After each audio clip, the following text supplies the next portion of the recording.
pandemic got us into a reflective space and made us look inward to see what we can do for the world at large.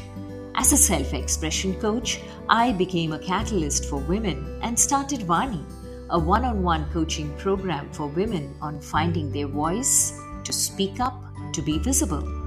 As a storyteller, I spotted there were many ordinary people amongst us leading extraordinary lives, making a difference to the world, and they needed to be heard. Thus was born You and I with Rashmi Shetty, where amazing personal journeys with their uniqueness and individuality are showcased. A reaffirmation of the fact, open your eyes wider, the world is far more beautiful when we acknowledge the presence of both you and I.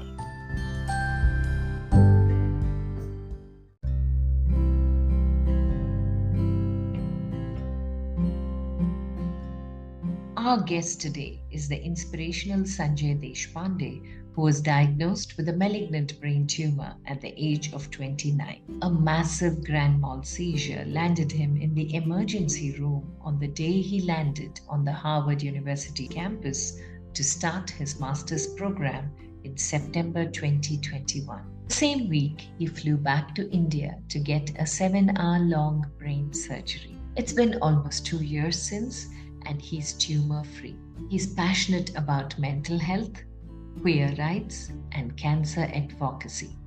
He loves to dance and has recently started writing poetry. He hopes to publish a memoir someday and travel the world before he kicks the bucket, he says. He led the effort to conceptualize, manage, write, and publish his first book, Don't Ask Me How I'm Doing, with several other contributors to raise awareness about the unique challenges faced by South Asian and Indian young adult cancer patients, survivors, and caregivers. He hopes this book will help hundreds, if not thousands, of others who have to deal with an insidious disease like cancer when they are at the peak of their lives and careers.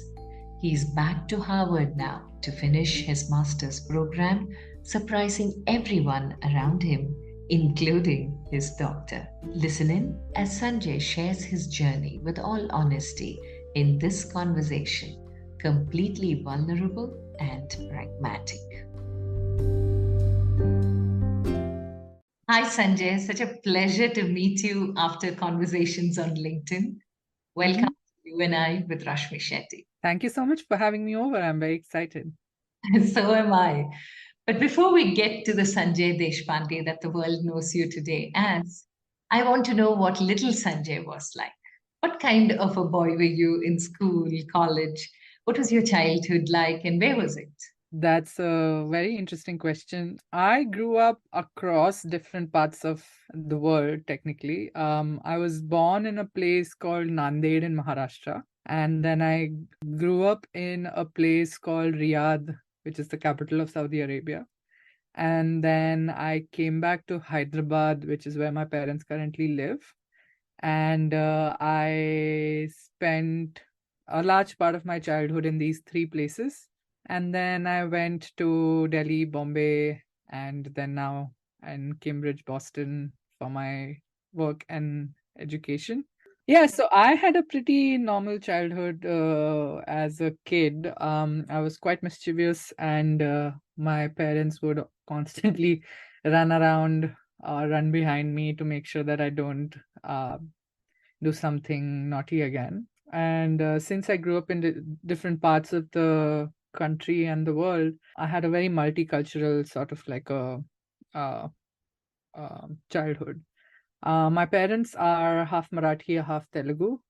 And on my mother's side, she's half Marathi, half Kannada, and my father's side is half Marathi, half Telugu. So I grew up in a multicultural household, speaking multiple languages and learning multiple cultures. So it was very interesting for me to only realize later on that, I have a very different sort of an upbringing from, say, my classmates and friends that I had at that time.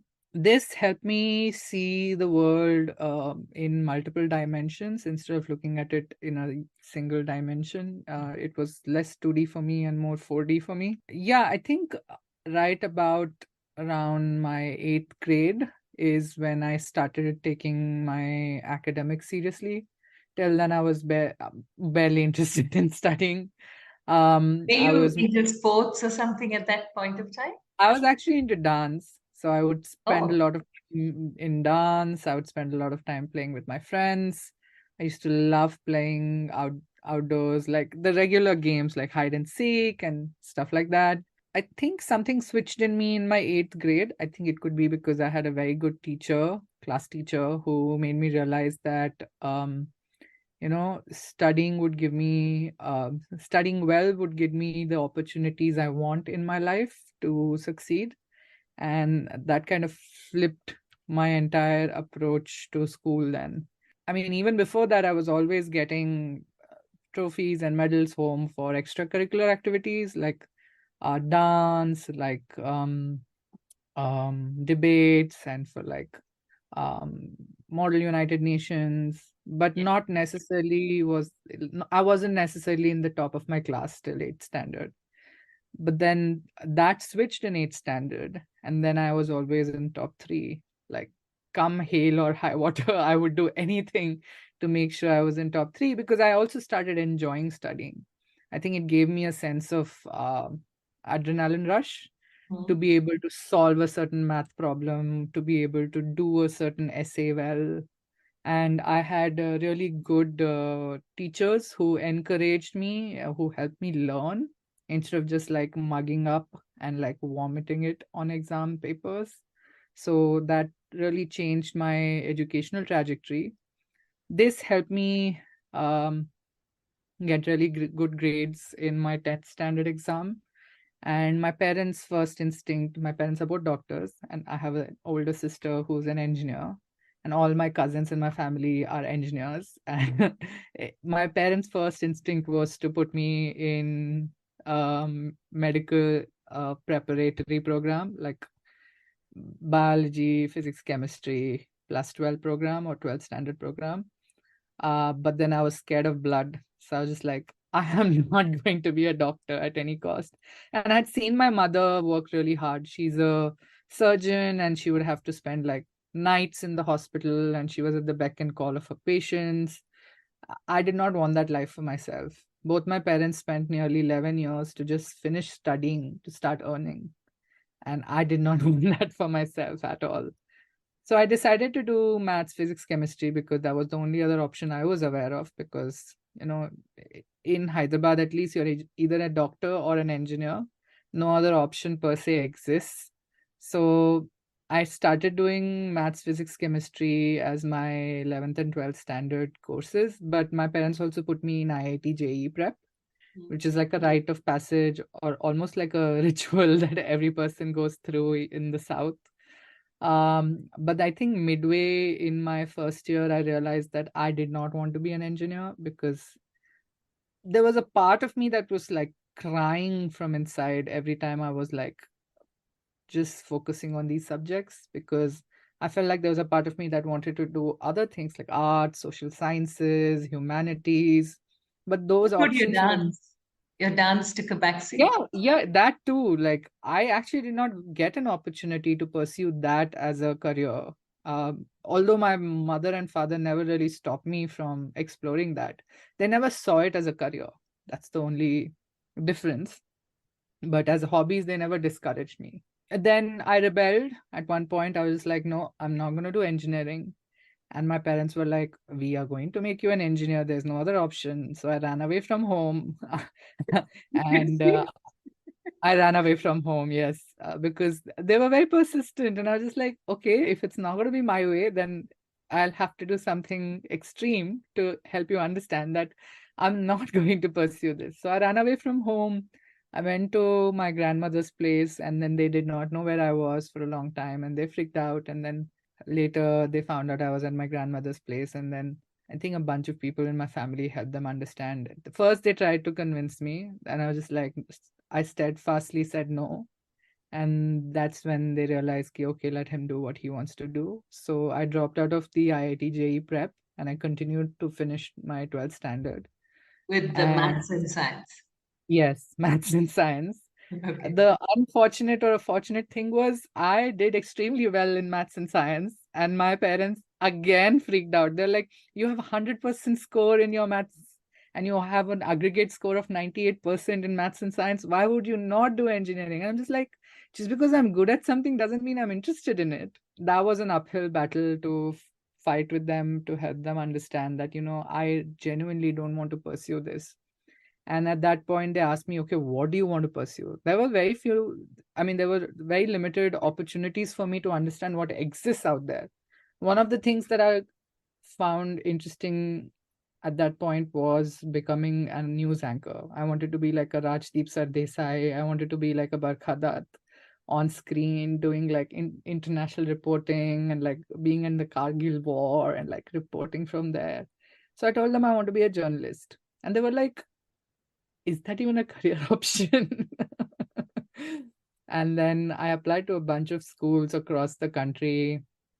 I think I applied to Manipal University, I applied to Symbiosis Pune, and I applied to several colleges in Bombay. But we had no idea which ones were good, which ones were not, because these were not things anyone in my family had pursued.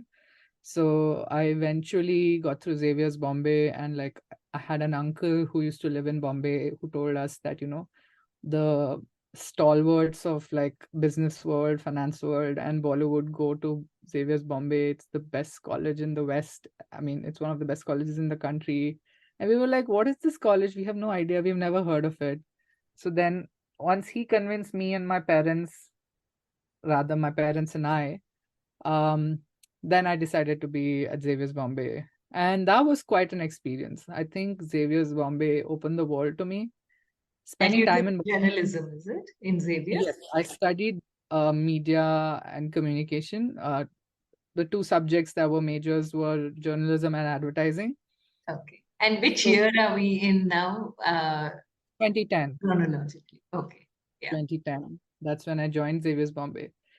At Xavier's Bombay, there were two large things that happened at Xavier's Bombay. One, um, I got bullied to a certain extent. I felt out of place to a large extent because my cultural and social class was very different. I did not speak English as well as them. I did not have the same social currency as them. I did not have the exposure they had. So it felt like I was completely out of place. I felt like a fish that has been like pulled out of water and put on a plate. But at the same time, I also got a lot of exposure, which I otherwise would have never got. And through that process, I learned a lot about the world. I learned a lot about myself. I learned about what I'm good at, what I'm not good at. And by the time I graduated from Xavier's Bombay, I was the student of the year and valedictorian. So I was pretty happy to have had that exposure. What helped you, Sanjay, looking back now, if you felt like a fish out of water, what is it that kept you motivated and pushed you to end up as the best student? I think I had great friends. It was very annoying that they would correct my English all the time, but Mhm. then that helped me learn the language better. The way I speak now, I think in a large part is due to their credit. The credit goes to them. If they hadn't corrected me the umpteen numbers of time they did, I would not be speaking the way I do. I would not have been able to write a book. I would never be an author. So that's number one. But you Number were somebody who was a debater, a person who. Yeah, but then I think the standards are very different in the South versus the standards being in Bombay. I think the way you speak a certain language, an accent, the kind of words you use, they're very different. That was a big cultural shock for me because I think in South we don't care so much about like how flowery our vocabulary is, how many different ways can you say the same thing. But when I reached Bombay, I was surrounded by people who went to really, really good schools. So I had batchmates who went to Dhirubhai Ambani school. I had batchmates who went to international schools. I had batchmates who were from American Embassy School. I had batchmates from the Doon School, Mayo College School. And that made me realize that, studying in ICSE, ISC, and international boards, and in general, like IB programs and Cambridge programs, gives you a rich vocabulary and like a very strong hold of English as a language, instead of just like having the rudimentary sort of like basic skeleton of the language through which you communicate. I mean, which I was pretty good at. I had the basic skeleton, but I didn't have the polish, so to speak. The gravitas and the panache and the polish comes with a different kind of exposure and practice, which I built at Xavier's. So then you went on to complete it. You finished college with top honors. Yeah. Then where did life take you? Life gave me a huge shock. I thought like right after graduating as the best student at Xavier's, I would like the world would open its doors for me and there would be like opportunities over opportunities, but there weren't that many opportunities. And so I faced my first setback by realizing that the world I had chosen to be a part of, which is media and communication, was very cutthroat and like very competitive. So my first job, I earned 16,000 rupees a month, which wasn't enough to survive in a place like Bombay, where like real estate is so expensive. Rent in itself is so high that some days I would not be even able to afford food. I had to borrow money from my parents, which felt extremely, extremely shameful because here I was who had fought with my parents and said like, oh, I'm going to become a journalist now, I'm going to become an advertiser now, and I'm going to become like a big shot. You just wait and see how like the world is going to bow to me. And here I am begging them for money again. So that was a very huge shock for me. But it also made me realize that academics are very different from what the real world is like. You could be fantastic at something academically, and the real world looks for different things and works very differently. There's a hidden curriculum. Just because you're the best student at something doesn't necessarily mean you get best opportunities. Your network matters, who you know matters, because that actually gets you jobs, that actually gets you promotions. And navigating how the workplace works, how the politics work, all of those are things that I had to learn on my own. And if only I had a mentor or a advisor who could teach me these things, then I would have been far more successful at that point of time. I learned all of it, but it was through a lot of, how do I put it, through a lot of speed bumps, speed breakers, and like hitting the wall multiple times. So, yeah, so I started my career with like a very, very, very rudimentary salary. And then I discovered this program called the Young India Fellowship Program at Ashoka University, which was called the Rhodes Scholarship of India. So I was extremely interested because I had started working in advertising instead of journalism for about like 6 to 8 months when I realized that I don't want to be selling fairness creams to people who are already beautiful. It felt very unethical to me to do a lot of stuff that advertising requires you to do. So it didn't align with my personal values. And then like I had an existential crisis that I spent 3 years learning this and I'm not even sure I want to do this anymore. Yeah. So in that existential crisis, I decided to do the Young India Fellowship Program. Again, a very competitive program. Very few people get through it, has an acceptance rate of less than 10%. I still decided to go ahead and apply. Now, one second. Never did you think of going back to Hyderabad to be with your parents and try in Hyderabad? No, I wanted to be as far away from home as possible because there are a couple of interesting things. I felt like they were stuck in the past, they were stuck in their own time, and I had progressed a lot because they did not have the exposure I had. Bombay gave me a lot of exposure, Bombay gave me a lot of access to experiences and access to networks, which they did not have. So they did not understand my life, my aspirations, the lifestyle I lived. So in many ways, like going back felt like I was being stifled. Apart from visiting my parents like a couple of times a year, and speaking to them like a couple of times a week, I didn't necessarily want to go back to Hyderabad or uh, go back to living with my parents. So I got into the Young India Fellowship program. That was quite the life-changing experience again. I would have never found out about Young India Fellowship program if I had not gone to Xavier's Bombay.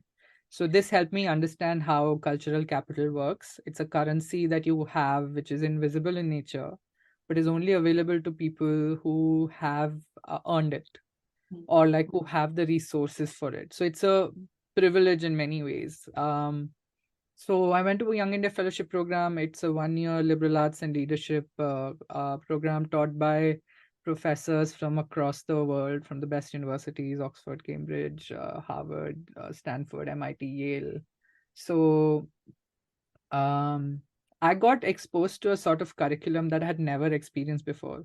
So in India, our education system is modeled on the way Oxford and Cambridge work. We have 3-year undergraduate programs. You pick a subject and you go deep into it, and that's how it works. And it's a lecture format. Like there's a teacher who imparts knowledge to students, and students are expected to give exams at the end of the year to learn, to prove that they have mastered the knowledge that they have been imparted with.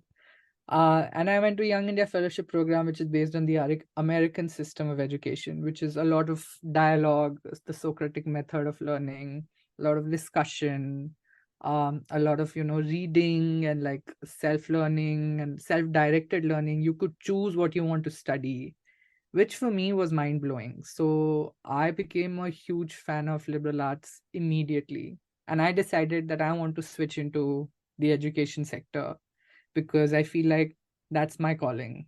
I want to help others get access to the kind of education I got access to, because of which I am the person I am today. And that's how I switched into education. While I was at the fellowship, I worked with the University of Chicago's International Innovation Corps, which is their sort of a fellowship program in India, where they pick a bunch of students to work with a member of the parliament to help them in their own projects. So I got a chance to work with the member of parliament from Jaipur, Colonel Rajavardhan Singh Rathod, who is an Olympian. And the project we worked on was called Pradhan Mantri Model Village Project, the PM Model Village Project, where like each MP adopts a village and transforms it into a model village, and that will be then replicated across their state. So, did you choose your MP or you were allotted the MP? No, I was allotted an MP. I think back then I did not know enough about Indian politics to necessarily make any decisions per se. I am far more aware now. Luckily for me, I had a bunch of friends who studied at very good universities with like a lot more political awareness. Like I had friends from JNU, Delhi University, Jamia, when I was living in Delhi, who helped me So the understand. scholarship took you to Delhi. The Yeah, scholarship the Young India Fellowship Delhi. program. Yeah. Yeah, the Ashoka University is in Sonipat, which is a Yes. part of Delhi NCR. Yeah. So I then moved to Delhi and I started living in Delhi. I lived in Delhi for about 7 years in total, after 4 years in Bombay. So I moved there. That was an amazing experience because I got exposure again to different style of education, different subjects that I never thought of, different professors who taught in different pedagogies, and it was really mind-blowing. So then I shifted into education, and then I started my first job after the Young India Fellowship program was in this startup called Purple Squirrel Adventures, which worked on helping students do an apprenticeship, or what is traditionally called industry visits, so that they understand like what a day in a life of a certain professional is. Because the big problem in India is students are made to choose careers without knowing what that career entails. And so we thought, at least the company thought, that if students had the ability to see what a day in the life of a certain professional is, then they would be able to make better decisions about their careers. So yeah, I worked there for 6 months. Unfortunately, because it was a startup, it shut down. And then I had to look for another job. And then I moved into the nonprofit space because I was like, I want to do something which involves social impact. I don't want to do any for-profit work at this moment. So I moved into the nonprofit space. I worked with NASSCOM's foundation. NASSCOM is the industry body for all the IT and BPO companies in India. And that was again a brilliant experience because I was able to build a lot of skills that I did not have in project management, in community outreach, in program management, in stakeholder management, in negotiation, conflict management, everything. I think my stint at NASCOM Foundation, which was for 2 years, really helped me become the person I am today. And I had brilliant mentors, amazing managers, and a very, very congenial work culture, which helped me grow as a person. And from being a young headless chicken, I went on to become someone who ran a multi-million-dollar project for across the country. That really helped me see how social impact works. But then I was largely doing managing or monitoring programs. I was like, I want to get my hands dirty. I want to build something from scratch. So then uh, Pramatrat Sinha, who is the founding dean of ISB Hyderabad and founder of Ashoka University, was the person who actually interviewed me for Young India Fellowship, was looking for people to join his team, which was going to start something new in the space of 21st century skills for adult learners. And they were looking for people back then. I applied and then I joined them as their first founding team members. And then for the next 3.5 years, I spent building Harappa from scratch. Again, that was a life-changing experience because I saw how organizations are built from scratch. Um, I saw what it takes to move an idea from a brainstorming stage to a minimum viable product stage to a pilot stage to the iteration stage to rollout stage, and then taking feedback and pivoting when required. And we had to pivot because COVID happened in between, and then we had to change our delivery model. We had to change the way we made revenue, and all of that was quite a big learning experience. I got to mentor a lot of reportees, move from an individual team member to a manager, manager to a senior manager, senior manager to a vertical lead. So I had a lot of professional growth in the 3.5 years that I was at Harappa. And my managers were very good in helping me grow. They pushed me to build my own managerial skills. And I had great colleagues who gave me support to be a better leader. And I had great reportees who helped me become a better manager. Yeah, I still look back very fondly at the team I worked with at Harappa. Yeah, I can see that. At this point, when you've been telling us about your life and your entire journey, was there a point when you paused and said, "Oh my God, life, thank you so much for making me the chosen one"? Because you seem to be in the right place at the right time, picking the right skills, equipping yourself for the next step life had planned for you. Actually, it was the other way around. I burnt out multiple times in my journey. And Oh, because I was so ambitious and because I was all about like, oh, I want to be successful. I want to go to Oxford, Cambridge, Harvard, Yale. I pushed myself very hard in terms of achievement. And my orientation was towards like the next goal always. So mm, never being satisfied with having enough. okay. So so I pushed myself very hard, and that pushing myself very hard led to a lot of success. Hmm. But it came always at a cost. So I would either have physical exhaustion or mental burnout Hmm. multiple times. I mean, they were peppered throughout my career. But finally, in the pandemic, I think I had a big mental breakdown, which made me completely depressed and suicidal because I felt like no matter what I did was never enough, which is when I started seeking therapy.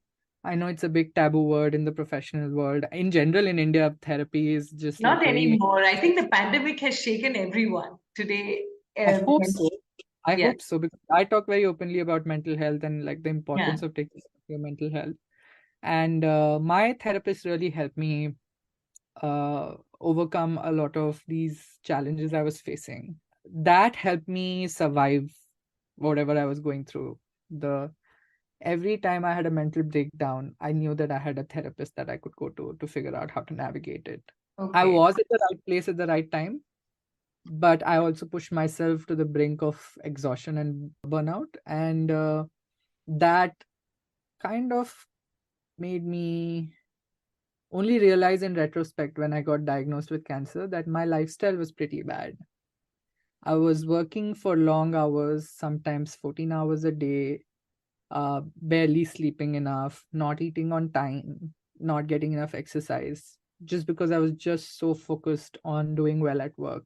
And working in a startup and working in nonprofits is not easy. There's sometimes just a lot to do, and there are not enough people, and you have targets to achieve, and then there are people dependent on you, and you keep telling yourself that you'll start the gym later, you will start exercising later, or you can eat dinner later, or you can sleep over the weekend, but then you're working on weekends as well.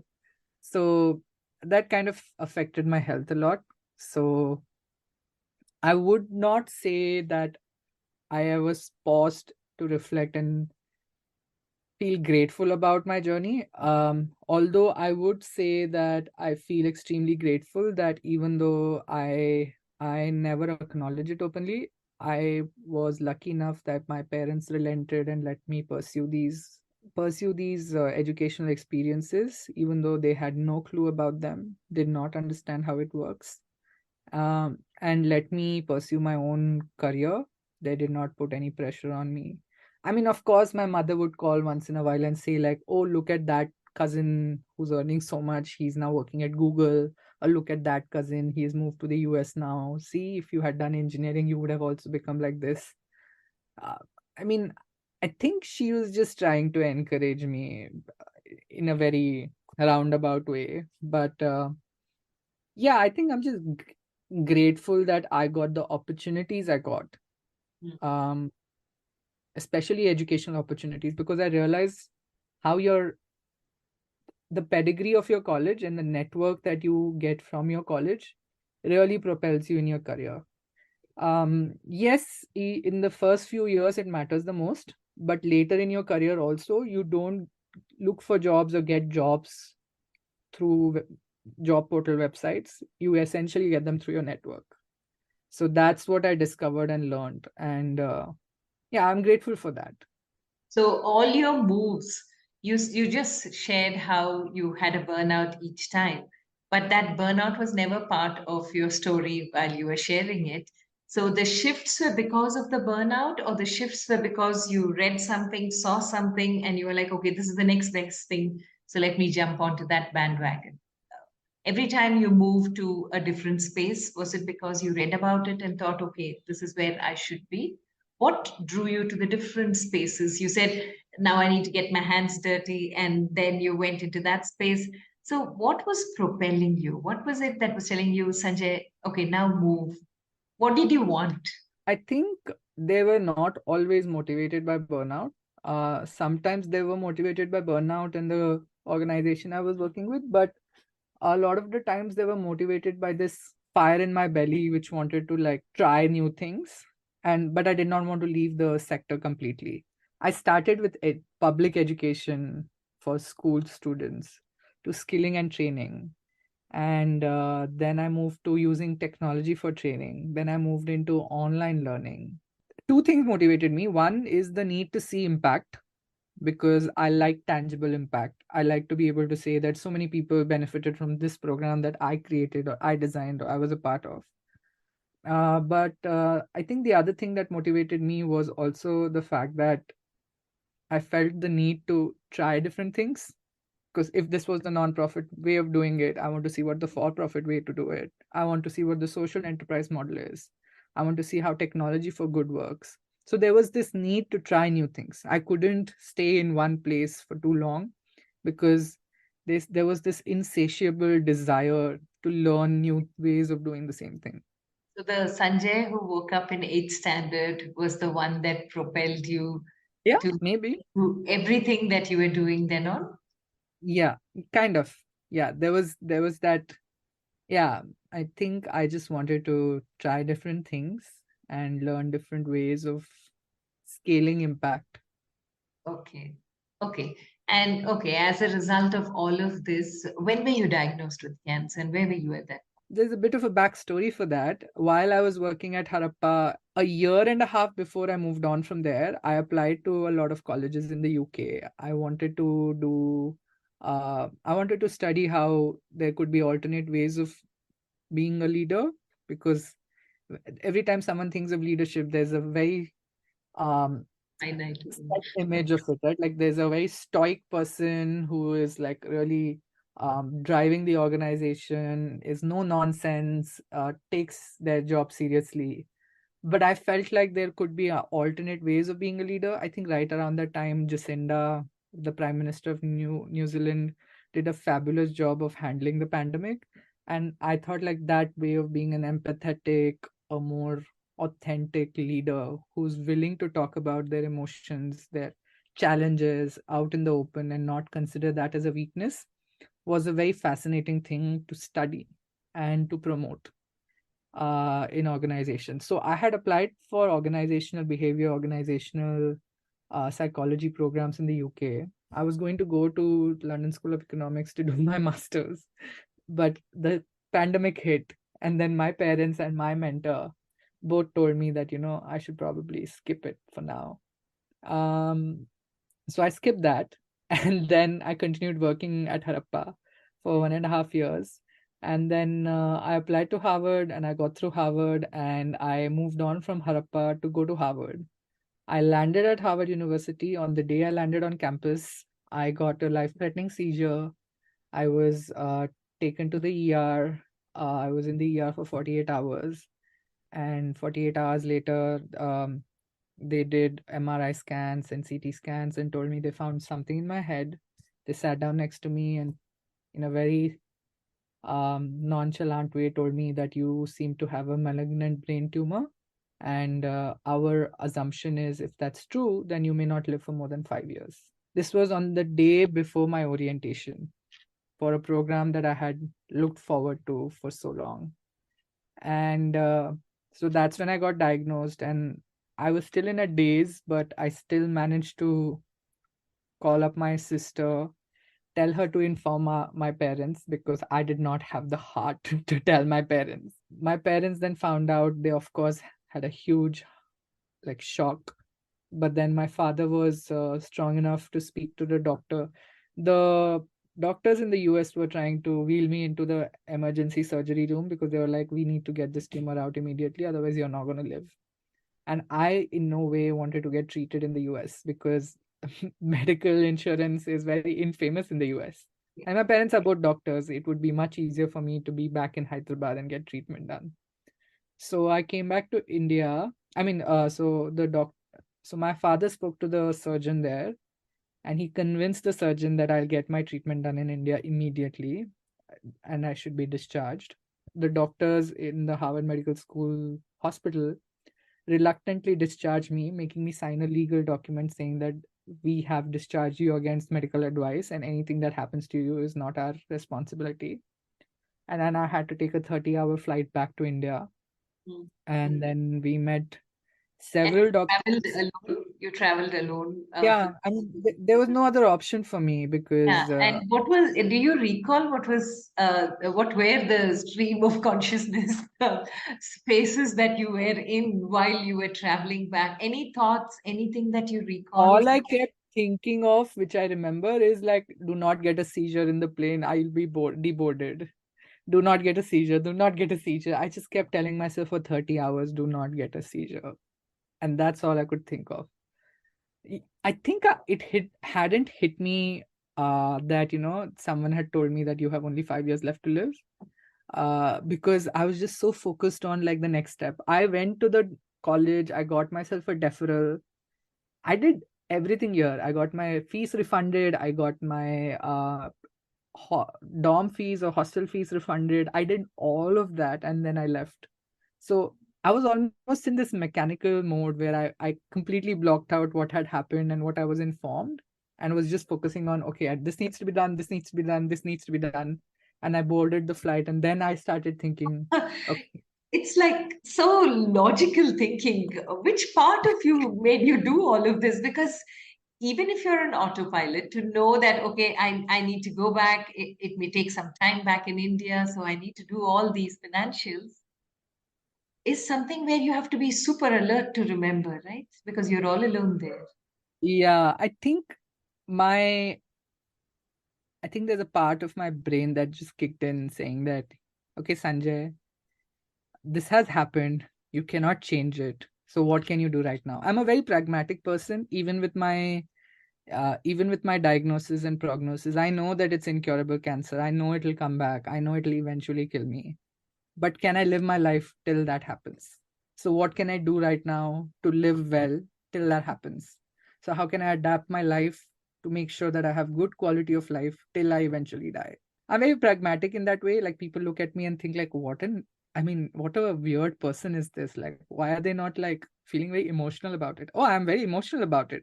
I feel like, yes, there are days when I feel like, oh my God, why this has happened to me? What was my fault? And all of that. And then there are days when I'm just like, this has happened. Now, what do you do about it? What is within the realm of your control and what is not in the realm of your control? So, if there are things which are within the realm of your control, what can you do about them? So, I've changed my lifestyle. I sleep on time. I eat better. I try to get some exercise. I make sure I avoid my seizure triggers. I take my medication on time. I meet my doctors regularly. So that's all I can control. Now, when will this come back? Well, God knows when it will come back. So I can't really do much about it. So my parents really hated that I'm so pragmatic, because they're like, either I think people in general are scared of mortality. There's death anxiety in our society in general. But I'm not scared of dying anymore, because that'll just make me dysfunctional. I will not be able to do anything if I'm constantly thinking about, oh my God, I'm going to die. So, what I'm scared of though is dying a very painful death, or dying or living a life which doesn't have good quality of life. I'd rather die early than live a life which is painful, or which is like completely um, dysfunctional. Because those who are born are going to die one day. So Yeah, everyone's many of going to us die. don't know when, and Yeah. that's how we live like we're going to live forever. But Yeah, I am actually aware of my mortality.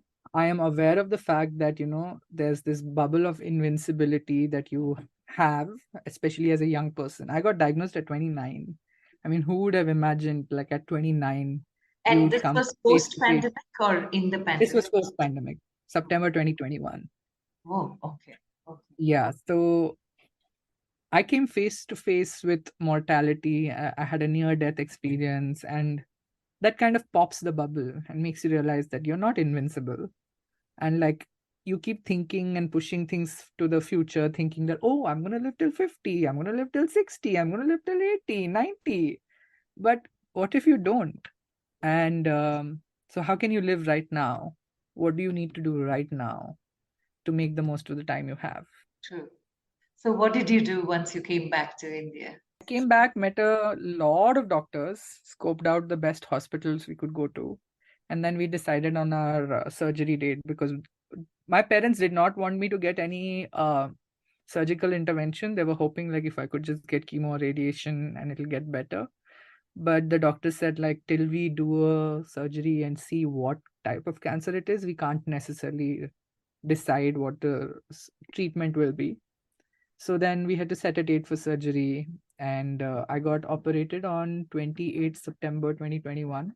It was a 7.5 hour long surgery, and it was really life threatening, because brain is a very vital organ. Like, if even if you touch something inadvertently, a person could either be paralyzed or dead or lose their ability to speak, move. So many things that can go wrong. And fortunately for me, my surgeon was excellent, and in that way, um, my surgery went well. But I think I had partial paralysis on the left side of my body because of the surgery. I mean, which we knew, like, because my tumor was in the right part of my brain, that there would be some sort of an after effect of my surgery. So I spent then after that a couple of months learning how to use the left side of my body again. I literally had to learn how to pick up stuff from my left side, using my left hand. I had to learn how to like feed myself. I had to learn how to clothe myself, bathe myself. It was very difficult, the rehabilitation period. But then I had no choice, so I pushed myself to do it because I was like, I'm not going to live like this. I have to push myself. I still have deficits, which are cognitive. Like the left side of my body is still not at 100%, it's at 90%. So, which is a physical deficit, but I don't let it affect my life. I find ways to make sure that I compensate for it. I have cognitive deficits. I mean, my memory, focus, and attention is not 100%. And any kind of physical strain or mental stress triggers seizures for me. So I have to be constantly vigilant. Not eating on time gets me a seizure. Not sleeping well gives me a seizure. Everything a 30-year-old, a young 30-year-old would do ends up giving me a seizure. So I can't drink alcohol. I can't even go near alcohol. Um, yeah, like a lot of my lifestyle habits have changed significantly. Even my own understanding of life in general changed significantly because of what I've gone through. The surgery happened. I spent about 3-4 months rehabilitating. And then I was trying to look for another person who's a young adult with cancer. And I couldn't find a single person because most cancer support groups or cancer support resources in India or in general in the world have either lots of cancer patients are either geriatric patients, which are like people who are in their 60s, 70s, and 80s, or pediatric patients, people who are under the age of 16. So I couldn't find a person who's of my age who I could discuss my challenges with. I had very specific challenges. I couldn't figure out how do I go back to living life? How do I go back to work? Should I go back to studying? How do I tell people what I've been through? How do I socialize again with friends? How do I figure out whether or not I want to settle down? How do I look for a partner? How do I marry someone? How do I tell them the fact that we perhaps may not have children, or like it may not be a great idea to have children? So a lot of those things are very unique to people who lie in the 17 to 39 year age group, which is called the young adult age group, because you're at the pivotal point of your life where you're at the peak of your career, peak of your personal life, and you suddenly hit with like a wall of bricks. Yeah, I think it's a miracle that I'm still in the shape and form that I'm in, and I'm studying at Harvard University. It's ridiculous. My doctor's like, how the hell are you doing this? It's a miracle because my cancer is also 1 in a million. Like literally less than 1% people get it. And they certainly don't get it at the age that I got it. So my case was clinically very unique. And my recovery also has been clinically very unique because it's been well enough for me to get back to a rigorous master's program at Harvard University. But at the same time, I do still get seizures here. They're not as bad as they were earlier, but I still get them because it's a lot of stress. It's a lot of mental strain. Yeah, so I couldn't find anyone. And I tried looking for resources for people like me to answer the questions I had. Couldn't find anything in India, couldn't find anything in South Asia in general. Found some in the West, in the UK and the US, but they were not culturally aligned to what we are used to. So I was like, hey, there's nothing that's here for people like us. I think someone needs to create that resource. So that's how I decided to write my book. So the book is on adulting with cancer with stories from people from Indian diaspora who exactly dealt with these issues. And what did the journey teach you, Sanjay?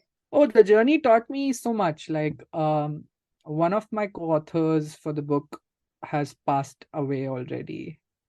And she had stage 4 breast cancer, and she had been through so many treatments, so many rounds of chemo, so many alternate therapies. And we had just gone to a literature festival because we were invited, and we spoke right after Ruskin Bond spoke, and we were so happy.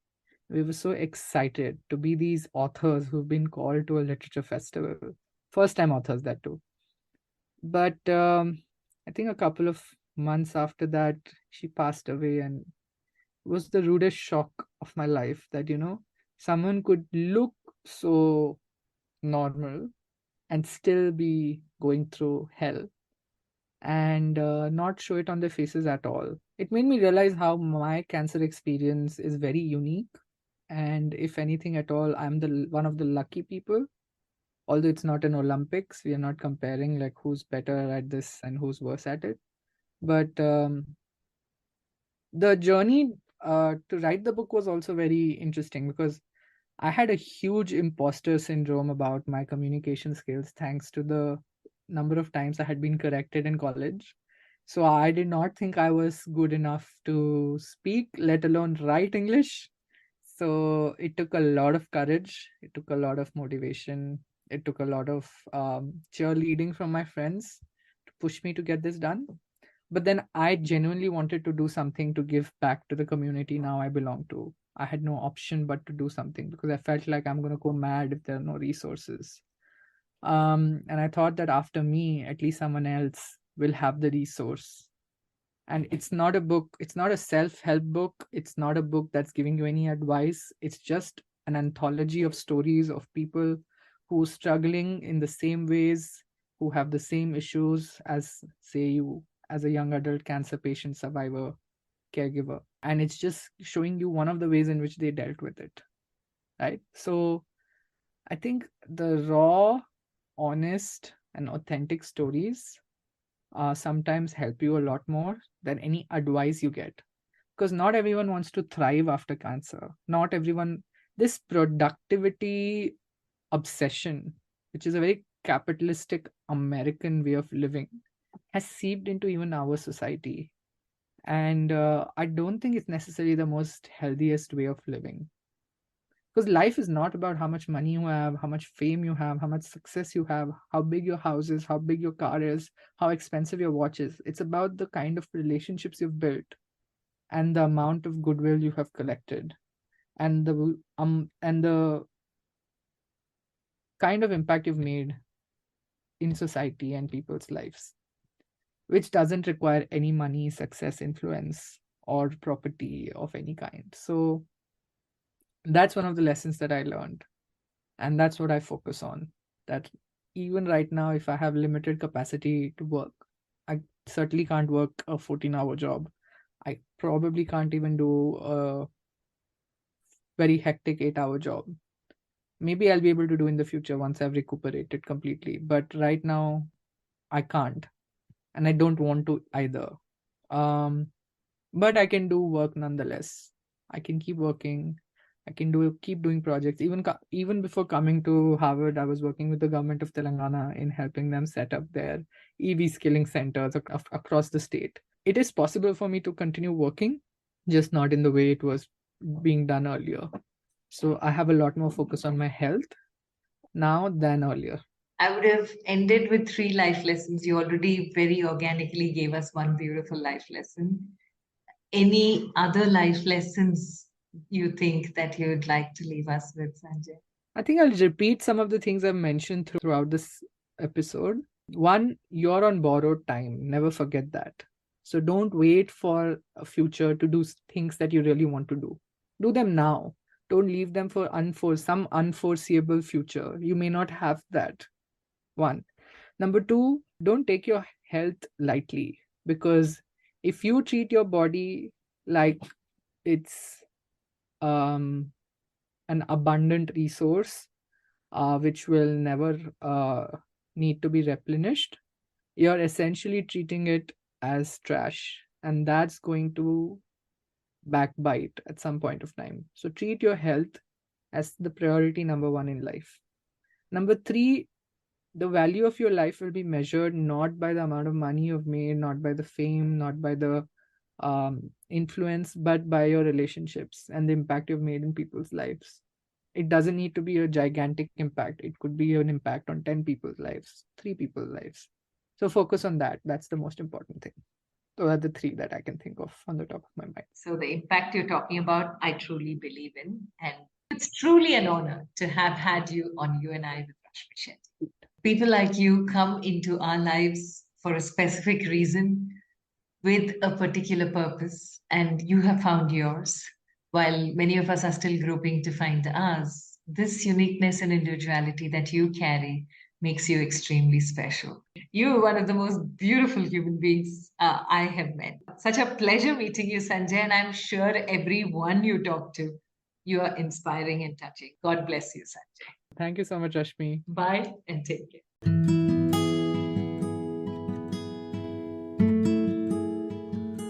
With that, we come to the end of this weekly quest of You and I with Rashmi Shetty.